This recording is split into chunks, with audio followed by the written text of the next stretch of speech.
គ្រប់គ្នាធ្លាប់តែបានដឹងអំពីជីវប្រវត្តិនិងភាពជោគជ័យរបស់លោក Charlie Chaplin តាមរយៈការសម្ដែងភាពយន្តបែបកំប្លែងគ្មានសំឡេងនិងជាកម្ពុជាតារាកំប្លែងដ៏ល្បីល្បាញបំផុតម្នាក់ក្នុងប្រវត្តិសាស្ត្រដែលគ្រប់គ្នាស្គាល់ថាជាតួអង្គសាក់ឡូប៉ុន្តែជីវិតពិតរបស់លោកពោរពេញទៅដោយការឈឺចាប់ភាពក្រីក្រលំបាកតោកយ៉ាកការបដិសេធនិងភាពឯកោនៅពីក្រោយសំណោចរបស់មហាជនទាំងនេះគឺជាការពិតដ៏សោកសៅនៅពីក្រោយជីវិតជោគជ័យរបស់លោក Charlie Chaplin ជីវិតពីកុមារភាពនិងភាពក្រីក្រលោក Charlie Chaplin បានកើតនៅក្នុងទីក្រុងឡុងដែលមានឪពុកម្ដាយជាអ្នកសម្ដែងសៀកនិងមានជីវភាពក្រីក្រលំបាកតោកយ៉ាកខ្លាំងណាស់កុមារភាពរបស់លោកពោរពេញទៅដោយការអត់ឃ្លានការមិនយកចិត្តទុកដាក់និងអស្ថិរភាពក្នុងជីវិតឪពុករបស់លោកគឺជាមនុស្សញៀនស្រានិងបានចាក់ចោលគ្រួសាររបស់លោកហើយបានស្លាប់នៅពេលដែលលោកមានអាយុត្រឹមតែ12ឆ្នាំប៉ុណ្ណោះម្ដាយរបស់លោកសាក់ឡូមានជំងឺផ្លូវចិត្តយ៉ាងធ្ងន់ធ្ងរទំនងជាជំងឺវិកលចរិតហើយត្រូវបានបញ្ជូនទៅមន្ទីរពេទ្យផ្លូវចិត្តជាច្រើនលើកច្រើនសារថែមទៀតផងកាលពីកុមារភាពលោកសាក់ឡូត្រូវបានគេបញ្ជូនទៅក្នុង Lambeth Workhouse ដែលជាកន្លែងសម្រាប់ជនជាតិក្រីក្រគ្មានទីពឹងដោយរស់នៅជាមួយក្មេងកំព្រានិងជនក្រីក្រដទៃទៀតមានពេលខ្លះលោកសាក់ឡូត្រូវដើរដេកនៅតាមចិញ្ចើមផ្លូវក្នុងទីក្រុងឡុងដោយរស់នៅជាមួយនឹងអាហារសេសសល់និងសម្រាប់ជ្រកោនៅកន្លែងផ្សេងៗជាច្រើនដែលអាចសម្រាប់បានសោកនាដកម្មនៅក្នុងគ្រួសារម្ដាយរបស់លោកសាក់ឡូត្រូវបានគេចាប់បញ្ជូនទៅមន្ទីរឃុំឃាំងសម្រាប់អ្នកមានជំងឺសរសៃប្រសាទលោកសាក់ឡូបានឃើញតែផ្ទាល់នឹងភ្នែករបស់លោកស្រស់ៗនៅពេលដែលគេកំពុងតែចាប់ម្ដាយរបស់លោកទៅមន្ទីរពេទ្យផ្លូវចិត្តនៅពេលនោះលោកមានអាយុត្រឹមតែប្រហែល7ឆ្នាំប៉ុណ្ណោះវាជាការចងចាំដ៏ឈឺចាប់មួយដែលបានលើកបន្លាចផ្លូវអារម្មណ៍របស់លោកពេញមួយជីវិតលោកសាក់ឡូលែងបានជួបមុខឪពុករបស់លោកតទៅទៀតហើយនៅពេលឪពុករបស់លោកបានចាក់ចោលគ្រួសារទៅធ្វើឲ្យលោកសាក់ឡូលែងបានជួបមុខឪពុករបស់លោកទៀតឡើយក្រោយមកទៀតឪពុករបស់លោកក៏បានទទួលមរណភាពដោយសារការញៀននិងស្រាថែមទៀតផងធ្វើឲ្យលោកលែងបានជួបមុខរបស់គាត់ជារៀងរហូតលោកសាក់ឡូបានឃ្លាតឆ្ងាយពីបងប្រុសចុងជាទីស្រឡាញ់របស់លោកមានបងប្រុសម្នាក់ឈ្មោះ Sydney ធ្វើត្បិតតែមានម្ដាយទីតីពីគ្នាក៏ពិតមែនតែពួកគាត់ទាំងពីរនាក់ស្រឡាញ់គ្នាខ្លាំងណាស់ប៉ុន្តែក៏មានពេលខ្លះដែលពួកគាត់ត្រូវចាក់ឆ្ងាយពីគ្នាដោយសារតែសម្ពាធនៃកេរ្តិ៍ឈ្មោះលោកសាក់ឡូបានបាត់បង់កូនប្រុសដំបូងរបស់លោក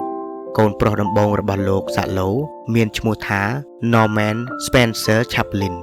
បានស្លាប់ក្រោយពេលកើតបានតែ3ថ្ងៃប៉ុណ្ណោះនៅក្នុងឆ្នាំ1919ដែលជាការវាយប្រហារផ្លូវចិត្តដ៏ធ្ងន់ធ្ងរដល់រូបលោកនិងភរិយារបស់លោកគឺអ្នកស្រី Mildred Harris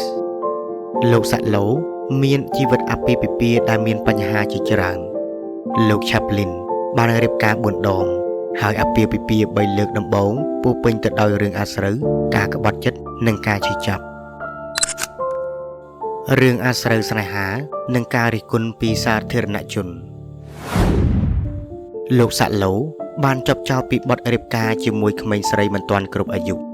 អាពាហ៍ពិពាហ៍ដំបូងរបស់លោកជាពិសេសជាមួយតារាសម្ដែងវ័យជំទង់អ្នកស្រី Mildred Harris ដែលមានអាយុត្រឹមតែ16ឆ្នាំនោះបានបង្កឲ្យមានការខឹងសម្បារ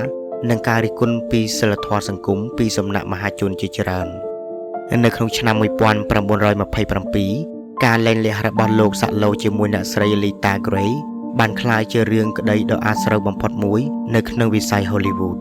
ដោយបានលាតត្រដាងរឿងរ៉ាវឯកជនភាពរបស់លោកជាសាធារណៈ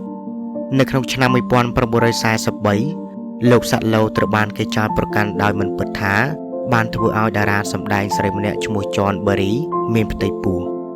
រឿងអាស្រូវនេះបានបំផ្លាញកេរ្តិ៍ឈ្មោះរបស់លោកទោះបីជាលទ្ធផលពិនិត្យឈាមបានបញ្ជាក់ថាលោកគ្មានកំហុសក៏ដោយ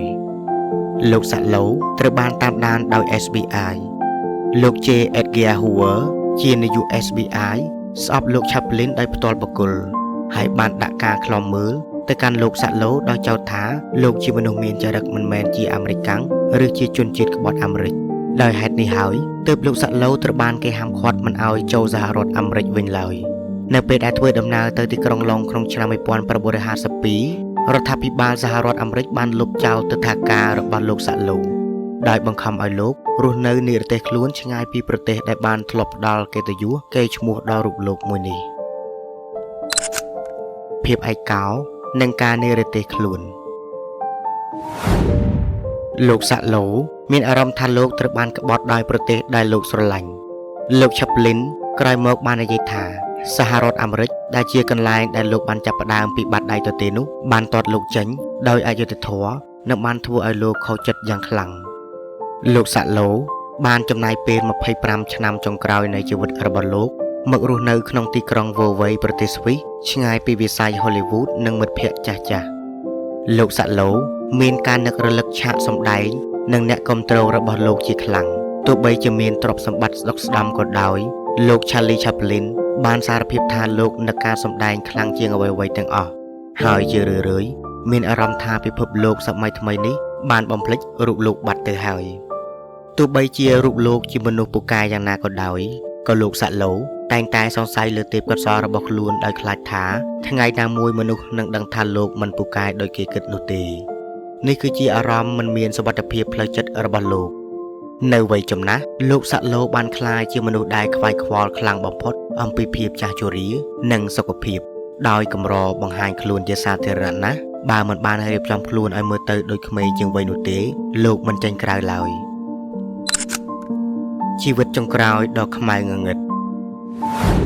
ក្នុងវ័យ80ឆ្នាំលោក Charlie Chaplin បានកើតជំងឺដាច់សរសៃឈាមខួរក្បាលជាច្រើនដងដែលធ្វើឲ្យលោកចុះខ្សោមខ្សោយនិងត្រូវអង្គុយលើរទេះរុញជានិច្ចលោកសាក់ឡូធ្លាប់តែសម្ដែងភាពយន្តដោយគ្មានសំឡេងហើយភាពយន្តរបស់លោកបានផ្លាស់ប្ដូរពិភពភាពយន្តយ៉ាងល្បីល្បាញតែនៅទីបំផុតលោកក៏បានបាត់បង់សមត្ថភាពក្នុងការនិយាយនៅក្នុងជីវិតពិតរបស់លោកដោយសារជំងឺលោកសាក់ឡូបានចំណាយពេលចុងក្រោយរបស់លោកដោយភាពឯកោនៅក្នុងភូមិគ្រឹះឃ្លាតឆ្ងាយពីវងមនុស្សឃ្លាតឆ្ងាយពីកាមេរ៉ានិងឃ្លាតឆ្ងាយពីសំណើចដែលលោកធ្លាប់បានផ្ដល់ឲ្យគេទោះបីជាលោកសាក់ឡូមានកូន11នាក់ជាមួយអ្នកស្រីអូណាអូណែលក៏ដោយក៏លោកតែងតែមានអារម្មណ៍ថាឃ្លាតឆ្ងាយផ្លូវចិត្តដោយនិយាយថាកេរ្តិ៍ឈ្មោះគឺជាជញ្ជាំងរាំងស្ទះរវាងខ្ញុំនិងអ្នកដទៃលោកសាក់ឡូទទួលរងការលើកបន្លាចដោយការចងចាំកាលពីកុមារភាពសូម្បីតែពេលចាស់ជរាទៅហើយក៏ដោយក៏លោក Charlie Chaplin តែងតែនិយាយអំពីការអត់ឃ្លានកាលពីក្មេងនិងសម្លេងយំរបស់ម្ដាយរបស់លោកដែលនិយាយថាវាមិនដែលចាក់ឆ្ងាយពីគំនិតរបស់លោកឡើយក្រោយពេលស្លាប់និងសោកនាដកម្មនៅតែបន្តលោក Charlie Chaplin បានទទួលមរណភាពនៅថ្ងៃទី25ខែធ្នូឆ្នាំ1977នៅប្រទេសស្វីសដោយរោគគាពៀតក្នុងជំនាយុ88ឆ្នាំនៅក្នុងឆ្នាំ1978បុរសពីរនាក់បានលួចមឈូសរបស់លោកចាក់ចេញពីភ្នូរក្នុងប្រទេសស្វីសហើយទាមទារប្រាក់លួសពីប្រពន្ធរបស់លោកដែលជាអំពើដ៏រន្ធត់មួយសាកសពរបស់លោក Charlie Chaplin បានបាត់អស់រយៈពេលជិត3ខែមុនពេលប៉ូលីសបានរកឃើញថាត្រូវបានគេកប់ចោលនៅក្នុងវាលពោតមួយអស់រយៈពេលជាច្រើនទសវត្សរ៍ទេពកោសល្យសិល្បៈដ៏អស្ចារ្យរបស់លោកត្រូវបានគ្របដណ្ដប់ដោយការចោទប្រកាន់នៅរឿងនយោបាយនិងរឿងចម្រូងចម្រាសផ្ទាល់ខ្លួនសូម្បីតែបន្ទាប់ពីលោកស្លាប់ទៅហើយក៏ដោយទស្សនាវដ្តីនៅតែបន្តចុះផ្សាយពាក្យចចាមអារាមដ៏អាស្រូវអំពីជីវិតស្នេហានិងរឿងរ៉ាវកូនរបស់លោកថែមទៀតផងពាក្យបណ្ដាំចុងក្រោយរបស់លោកសាក់ឡូមុនពេលស្លាប់នៅថ្ងៃណូអែលក្នុងឆ្នាំ1977បានខ្សឹបប្រាប់ទៅកាន់ប្រពន្ធរបស់លោកថាវាដូចជាអ្វីដែលបងតែងតែចង់បានគឺការចាក់ចេញទៅដោយស្ងប់ស្ងាត់នេះគឺជាការឆ្លុះបញ្ចាំងពីភាពសោកសៅ